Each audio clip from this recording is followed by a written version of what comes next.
Welcome back to Season 2 of the Discount Property Investor Podcast. Our mission is to share with you what we have learned from our experience and the experience of others to help you make more money investing like a pro. We want to teach you how to create wealth by investing in real estate the Discount Property Investor way. Make sure you never miss an episode and download the Discount Property Investor app in Google Play or iTunes today. To jumpstart your real estate investing career, visit freewholesalecourse.com, the most complete free course on wholesaling real estate ever. Thanks for tuning in. All right, guys, welcome back to the Discount Property Investor Podcast. This is your host, David Dodge. I am here today with Tom Kroll. Welcome, Tom. How are you? Damn. I love it. I love it. So I wanted to get Tom on the show. I've been following Tom for a really long time. He has been doing some amazing things out in the wholesale sphere, in the real estate investor space. He is the guy behind Wholesaling Inc. So Tom, welcome to the show, man. David, thank you for having me.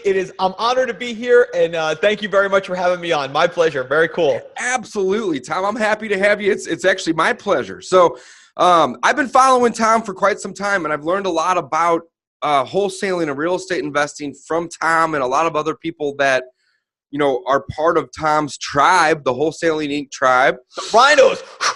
That's right. That's right. And as you guys know, we just published our book, The Ultimate Guide to Wholesale right here. Real Estate. There you are. Yes. So Tom, tell us a little bit about Wholesaling Inc. for those who know nothing about it. Which is probably pretty rare, but if you don't know anything about Wholesaling Inc., tell us a little bit about it. Wholesaling Inc. is my baby. I will tell you this, I really believe that Wholesaling Inc. is my purpose in life, right? One thing I've learned from one of my mentors, Robert Kiyosaki, is passion is what you want to do and purpose is what God wants you to do. And as soon as I started wholesaling and I started sharing the message about how easy it is and how it really can change your life. You know, a guy like me who got a 990 on his SAT, didn't finish college, was a lawn care guy, got fired, went through a bankruptcy. And my mentor pulled me through kicking and screaming and taught me how to do it. And that's how we do it. At Wholesaling Inc., it's all Mr. Miyagi Danielson. We don't care what you think you know about wholesaling. We don't care what you want to know about wholesaling. When we tell people like, hey, this is instruction, not education. So we're anti-education. We're all instruction. And it's my purpose in life to help people do deals. I love it. We have more reviews than anybody, and I live for the review every single day. We wake up, what can we do to get Johnny, Bobby, and Sally their first or next deal in wholesaling? And that's all we do. We cut through all the fat. You know, that's what it's all about. Tom, I love it. And I was just on your guys' website the other day, and I noticed that you guys have a ton of reviews, which is awesome. Bam! Yeah, bam is right. Bam! I tell you guys have a ton of them on there. Yeah. And it looks like you guys have helped just countless people, you know, get into wholesaling, learn it, like you said, instruct them on it, and, you know, hopefully get their first deal. So that's awesome, Tom. I love it. Yeah. You guys also have a podcast. Is it the Wholesaling Inc. podcast?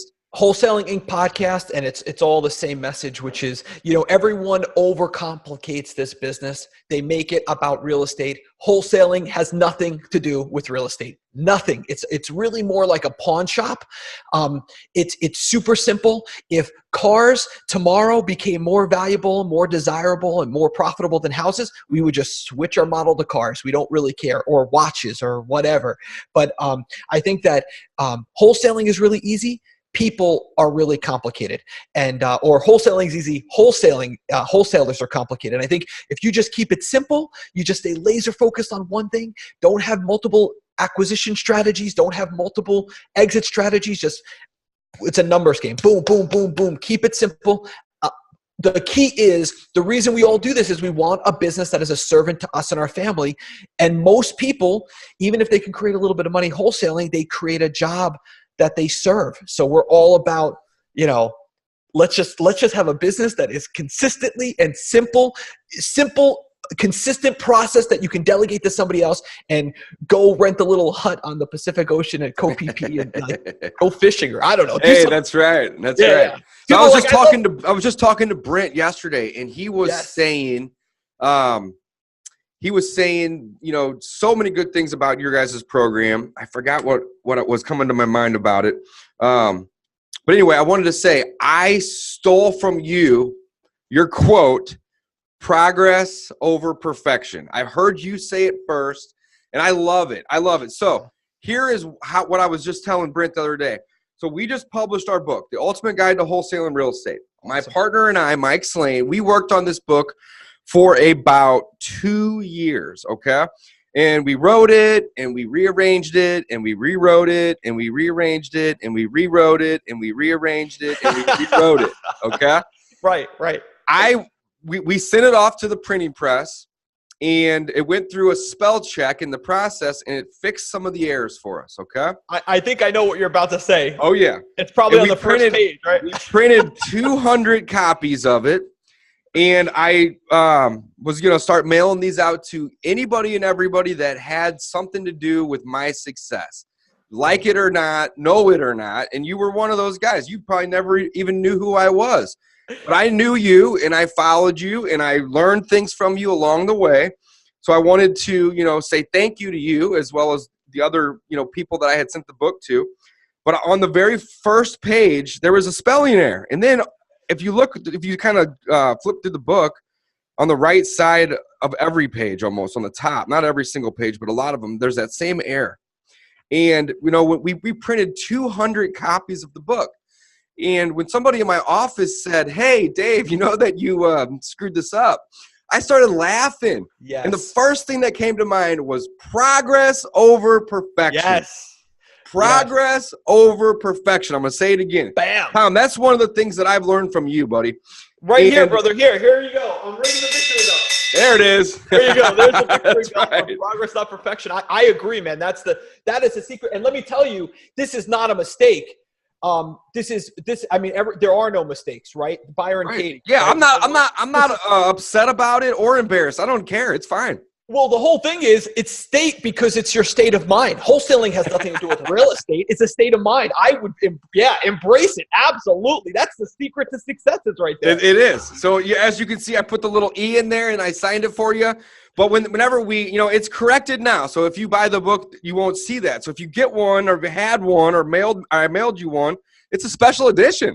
I love it. I will keep it forever. It's the special edition. But the message here, folks, the message to all of our listeners and viewers is, progress over perfection.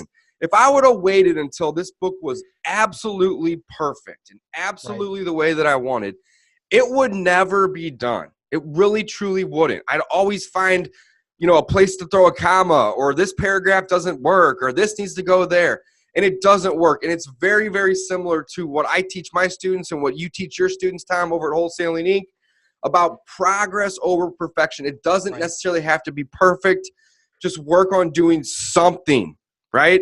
Well, the key is that at the end of the day, the perfection is really just fear, right? And people always say there's no such thing as a fear of success. Absolutely not true. The one commonality or common thread that I see with anybody who I spend time with who is in the 1% of the 1% financially, and I'm now blessed to be able to say I have a lot of friends in that category, all of them do two things that the 99% the masses do not do. The number one first thing they do is they all read. Every single one of them read without exception. There's not a one that doesn't physically open up a book and actually read it. Sure. And the second thing is they all have courage. All of them. And progress, not perfection is really an idea I learned from one of my early mentors, Jeff Walker. And this idea of progress, not perfection, it's really because you care what other people think of you. You don't want to look like an idiot. And if you care that much, the best people don't care what other people think of them. If you care that much, true. Yeah, you're never going to be an entrepreneur. Bam! But it's so true, man. That's why if you know these simple rules of life, like, hey, every single day, wake up, read a little bit of a book. It's, I want to be a millionaire. I want to be a millionaire. I want to be a millionaire. And you have a 65-inch television.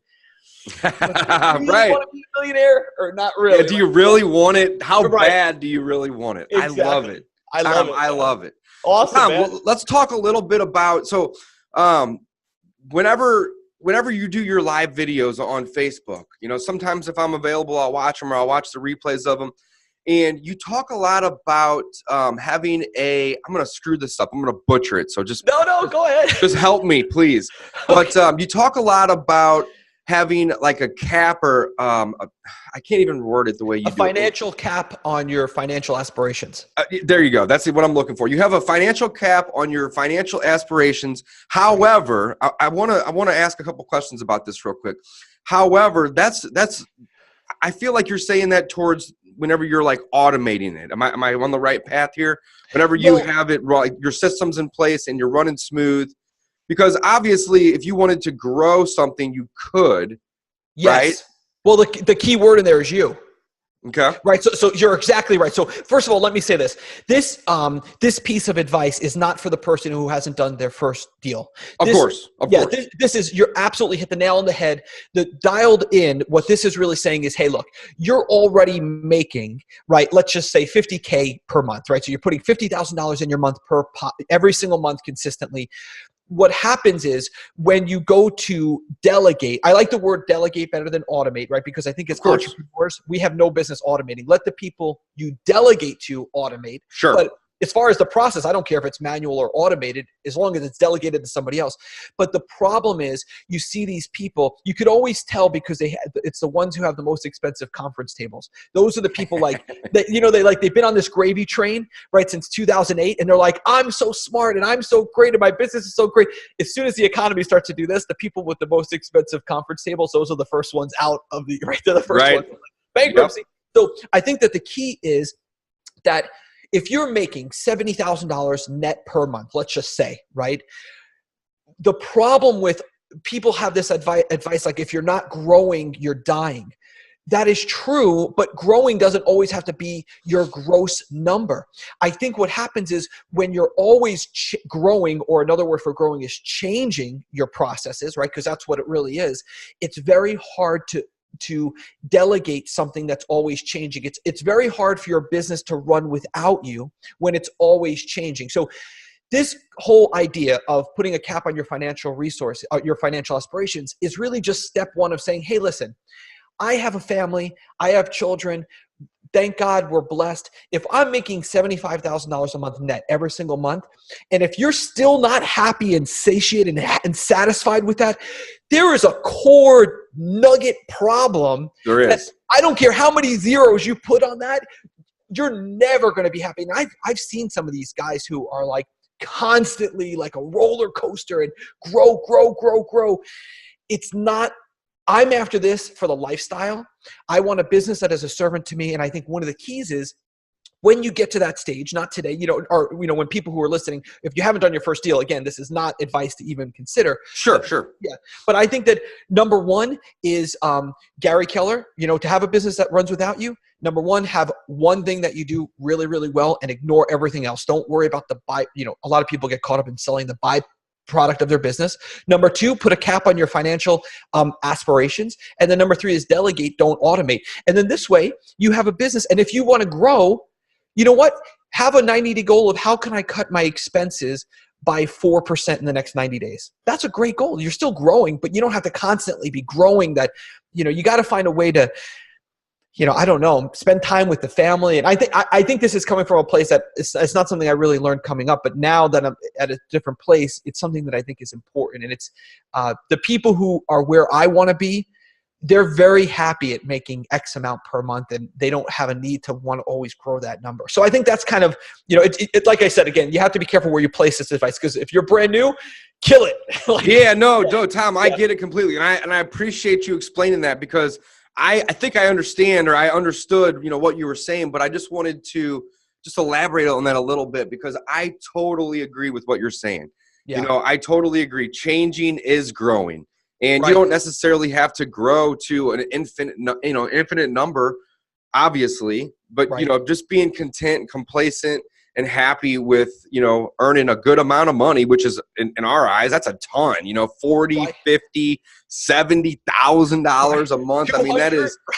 that's what most people are making a year, and you can pull Right. that in a month. And we have sometimes a good month where we'll bring in, $60,000, $70,000 as well. So I totally get it. And, I love it. I love And it. I So think Tom, the key is to start with your net number. That's really the key. Is you have to set it, because one thing with growth is, the thing that hurts a lot of people in growth mode is that as they're growing, their expenses are coming up.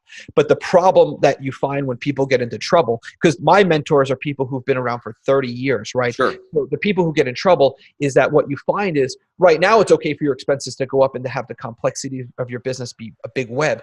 But when the gravy train kind of even starts to slow, the income dips, but the expenses don't. Yeah. Or So at a much keeping those lower rate. expenses in check Yeah. is super, super important. Oh, yeah. And that can go for, the newbie all the way Yes. up to the guy that's been doing it for 10, 15 years, keeping your Right. expenses in check. We actually just did a traction meeting, me and my two partners yesterday, and we were talking about this exact same topic. Let's see what we can do to reduce our expenses, even if it's only, like you said, 4 or 5, 5%, let's say. If we can reduce our yeah, absolutely. All of your energy and focus and time and money and resources on one thing, like a 4% reduction in a 90-day goal. I mean, obviously you guys did probably hit 8%, but yeah, I got Gino's book right behind me on that shelf. I love it, Big man. fan. Awesome. I love it. Well, Tom, tell us a little bit about your wholesaling business. So I know that you are a major player in the coaching space, and you're doing great things for people. So that is awesome. But tell us a little bit about your actual real estate business. What market or markets are you focused in? Tell us a little bit about what your team looks like, if you don't mind. Absolutely. Well, I'm an open book. I mean, first of all, I just want to say I love wholesaling. I do too. I love it. I Absolutely love it. I believe that it is, I sincerely believe that it is the greatest business that ever. It's better than even winning the lottery, because if you win the lottery, you didn't earn that money and you're going to have a disaster. I do not know another business that is better than wholesaling. And I get to speak with a lot of people who do all kinds of fancy stuff with real estate and outside of it. Mm-hmm. So I really sincerely love it. I think anyone can do it with grit and determination and hard work. I also think that every single person who coaches, and this is where it's a little bit of, not everybody agrees with me, but I believe in order to be a coach, you have to, the only things that you should coach are things that you already are, we're at that destination. Like I can't, if I'm in Port St. Lucie, Florida, I can teach you how to get here because I'm here. But if I was, telling you to get to San Diego, and, a map around San Diego, I'm not from there. I don't know San Diego. I've been there once or twice. Sure. So I think that the key is I keep my coaching business, my wholesaling business, because I love it, because every single person should have a wholesaling business. Essentially, a wholesaling business should do 3 things. It should run 100% without you. It should produce at least $1 million a year or over. It should also provide a constant pipeline of deals that you consistently can cherry pick for landlord deals. So right after this podcast, my wife and I are going to go look at a house. We're going to pick it up for $150,000. It's a beautiful 3-2 CBS, which means concrete block pool home. We're going to buy it. And we're just going to rent it for a year, and then we're going to sell it through owner financing, so we don't pay long-term capital gains. That the only reason I can do that is because of wholesaling. So my team is very simple. I've got 1.5 people.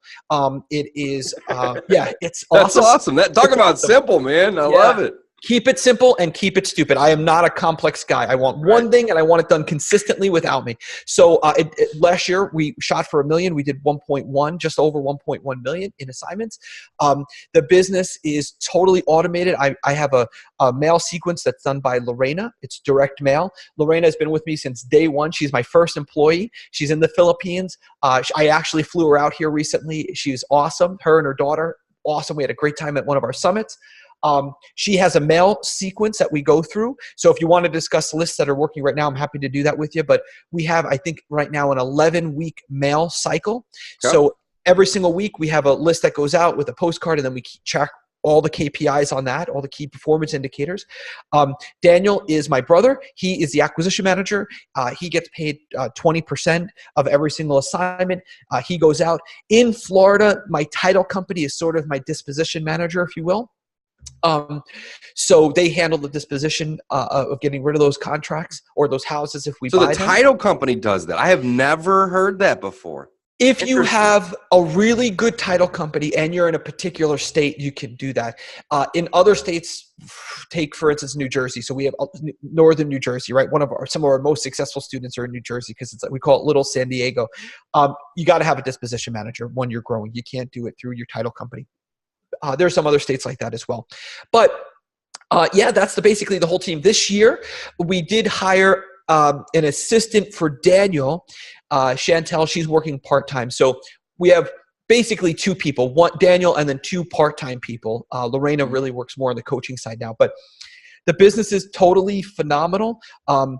Even without the coaching, I will say that I have a few channels we work on, but one of the key differences between people who are successful and people who are not successful is if you ask someone who's a new wholesaler who's struggling and you say, well, why, tell me what you're doing to find deals. You always get the same answer 100% of the time. They'll say, well, I made some cold calls and I spoke to some agents and I called Craigslist and I sent out some mail and I put up a bandit sign.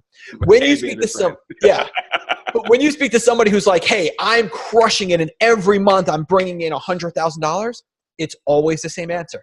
What do you do to find motivated sellers? Well, I do this one thing and I totally dominate it. I totally dominate cold calling or direct mail or bandit signs. And I put out 2,000 a week and I know exactly which one is where it goes. So I think that the key for us is we've totally dominated one channel. Some people like direct mail, some people don't. I love it because you can reverse engineer it. Right. But the key is the secret to my success is that you have to, Gary Keller, Mike Michalowicz, Scott Alexander, all these authors of all these great men and women who have come before us, you don't have to learn the hard way. All of these great men and women who've come before us who've written books, they tell us, do one thing, do it really well. Your life will be easy and you'll make more money than you could ever spend in a lifetime. But new people who don't know this, they start out and they dilute their efforts by going into multiple channels and just doing 10% here and 10%. So they never dominate it. Bam! Bam! Bam! That is some of the best advice that I've had on the show, Tom. I love it. I love it. No, seriously. Yeah. I love it because, in my business, I'm gonna take over for a second. In my business, we do direct mail. We do I'm bleeding here. We do direct mail. We do AdWords. We have a guy that does bandit signs. Like I personally don't do it, but I've delegated that, as you said. And we just recently launched on the radio. So we have some radio ads that are playing. Right. I'm on 2 stations multiple times a day on each station. And every one of these things brings in leads, okay? Right. However, you're absolutely right. There's one of those things that brings in the most leads for us. And if you're new to the business, don't try to do all the things. We can do all the things because we have a big team built out. Like we have a team of like 8 or 9 people here at my company. So everybody has time to do and help out with these little things. But if you are new to this business, that is the best piece of advice that I have heard all month. Find one thing that you can dominate at and jump in with both feet and do nothing but that. Right. That is boom, bam. That's it. That's it. That's all there is to it. They go to these real meetings. They see all these shiny objects and it's like, oh, I'm going to do a Facebook ad. It's like, oh, please don't do a Facebook ad. And the real problem is it hurts the people who are most vulnerable, right? Yeah. Because the new people are the ones who have the most limited resources. And again, the advice is it's not do one thing forever. It's do one thing, automate it, delegate it. Have someone else write. Absolutely. No, right. I left that part out, but you're absolutely right. Do one thing, get good at it. And then delegate it. Yes. And really, delegation is a form of automation. So yes, for sure. Delegate it to someone else, let them run with it. And then not until though, but when you got that running smoothly and you're happy with it, if you decide to do something else, then that's when you can do it. Man, absolutely. I love it. It's so true, right? It's so true. The rules of life and business are simple. People are complicated. I love it. People are complicated. They true. Really are. Tom, well, tell us a little bit before we wrap up about this house that you're going to go look at. I'm curious. Tell us, how you guys found the lead, how the conversation went, what was their motivation? I'd imagine it was direct mail, but maybe not. and what the goal is with this. So you had already mentioned what your plan was, but let's elaborate if you don't mind for me, please. So I have so much good stuff for you on this. So first of all, so what Julie and I try to do, so the long-term goal, I think, of most wholesalers is that, not only do you have this $1 million business and it runs without you, but it provides this pipeline that you can cherry pick from for your long-term passive income. What we're looking for in Florida is a little bit more specific to Florida. There's frame houses, which means that they're made out of wood, or there's CBS, which means they're made out of concrete. In Florida, that's very important. Is it CBS, like the store, or CBS? CBS, concrete block stucco. Oh, got it. Okay, that makes sense. Yeah. I don't know. I'm in St. Louis. We don't have any concrete. We have concrete block, but it's like just the foundation, like it's in the ground. Oh, no, framed this is above like it. the whole wall, all the way to the roof. Okay. And the thing in Florida is we have termites, we have bugs, we have moisture. So the earth just wants to take that house. Moisture, I would imagine, is a huge problem down there. That's why I have my AC right behind me. That's right. My body type does not do well with sun. Me neither, man. But yeah, it's so this particular one came from direct mail. So right now, some of the hottest, if you guys want to just crush it and use this podcast to take massive imperfect action and get a result from this podcast, number one, is people who have their water turned off. That's a hard list to get from the township, municipality, county, or city. Find those people who have their water turned off and go and see those people or contact them. The other one is unknown equity, unknown sale date from list companies. We've been using that recently, the unknown equity and the unknown sale date, and we've had great success with those lists. Phenomenal. The other one is a 24-hour arrest record list is phenomenal. Ooh, I didn't think about that one. People who've been arrested recently, pull that every day, find out their address, and if it's an absentee owner, contact that absentee owner. Boom. Love it. The other one where this one came from was the I have it right here. Hold on, I can tell you. This one came from a different list. This one, I should know this, I guess, off the top of my head. Well, maybe I shouldn't actually. No, but it's okay. This one came from. I don't know. I don't have the address. That's okay. No problem. But it was a direct mail. It came from direct mail. And I want to tell you something that I was just on the phone with Alex, and he reminded me this of one of the things that is so key is if you guys are speaking with sellers, there's two things that is going to explode your business right now that I can give you. Every single person who's listening, this will explode your business right now. Here are the two things. Number one, most important rule of life in wholesaling business is when they call you from direct mail, assume motivation. Stop waiting for the seller to convince you that they're motivated. If they're calling you, they're motivated. Yeah, I agree. 100%. Yeah. We always big secret. Always assume motivation. And what that means is if I can't, every single person who calls in gets an offer. It doesn't matter. We mail them. If they're a phone call can only end one of 5 ways, right? One of them is if we're not going to go see them because they're acting like they're not motivated and they want $1 million for a $30,000 house, send them a written offer anyway. Write this above your desk. Everyone gets, this is for your listeners. We do it in our business, but anybody listening, all our listeners, all our viewers, this is awesome advice. Yeah. No matter what, send an offer and do it in writing. If you want to make a verbal offer on the phone, that's fine. Do that. Right. But send it in writing, even if it's via email. I mean, sometimes we'll do direct mail with direct mail right back to them, but send it because motivation changes. And it's you don't know when it's going to change. Right? Well, a lot of times when you're on the phone with them, they're like very closed in. So you can't tell, especially if you're new, and make the offer time sensitive, 7 to 10 days. Written does work a little bit better, but if you could send it in the mail, we've had people, when my brother taught me this, I was like, no way, that's a waste of money. This is never going to work. Right. It works. So number one is assume motivation, send offers. Number two is if you're having trouble remember, we're a pawn shop. This has nothing to do with real estate. So the exchange of services that we're doing is I give you speed and convenience to seller, and the seller gives me a low price. That's what they're doing. So if you have that mindset, right, then you could be more confident. You could understand the actual value you bring is speed and convenience, and they bring a low price. But the problem is sometimes new wholesalers have trouble getting to the why. Why is the seller selling at a massive discount? Here's a little secret. Tom, I listened to this the other day with you, and you were talking about this. So go ahead. I have to say, before you even say it, though, bam! This is huge. This is so big. This is big. Yeah. When you are with the seller, if you keep asking why they're selling and they're like closing and they don't want to tell you, ask them when they want to sell, because the when reveals the why. I'm going to say this again, guys. The when reveals the why. And it so big. So like when you said that, I was thinking, well, shoot, I do that. I always do that. But I didn't realize that I was doing it.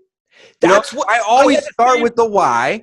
Of course, everybody does. That's what you're taught. Figure out why they're selling. What is their motivation? But if they're embarrassed to tell you, or they just are guarded, ask them when. And that will start to unpeel, as you said in your Facebook video the other day. It'll start unpeeling those layers of that onion. Yeah. And you will get to the why by asking when. Tom, boom, 2 big pieces of advice in this podcast. I love it. I have to give credit. I was on the phone with Alex Youngblood, and he was the one who reminded me, because I had the same epiphany. I was like, oh man, I always do that. I always do, but I never thought why that was so powerful, because I always get to the why, but I guess I didn't realize how I was getting to the why. I always say, why are you selling? And if they don't tell me, I say, okay, no problem. When do you need to close? And then they say, well, I need to close next week because, and then the why. And it's like, well, I always get to the why, but I didn't realize how. Yeah. So ask when you can't determine the why, and it will help you determine the why indirectly. Bam! Easy. I love it. Well, Tom, let's wrap it up, man. Let's end on a good note. I want to thank you so much for coming on the show. Like I said, you were one of the people that had helped me, inspires me. You didn't even know it, but I want to say thank you so much for all the things that you've done and continue to do. We wrote this book. If you haven't bought the book yet, check it out. It's on Amazon for sale. The Ultimate Guide to Wholesaling Real Estate. It comes with a free online course. If you guys haven't checked out the course, it's freewholesalecourse.com. Can't get a better domain than that. Awesome. Freewholesalecourse.com. A great place to get started. Tom, thank you so much again for coming on the show. Absolutely. Any last words for the guests and viewers?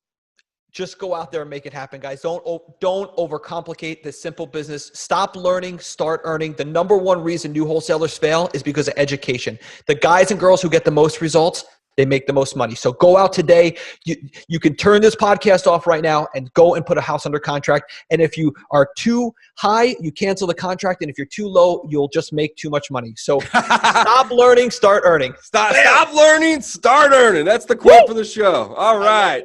Until next time, guys, check us out online, discountpropertyinvestorpodcast.com. If you're new to real estate, check us out on our free course, freewholesalecourse.com. Until next time, signing off.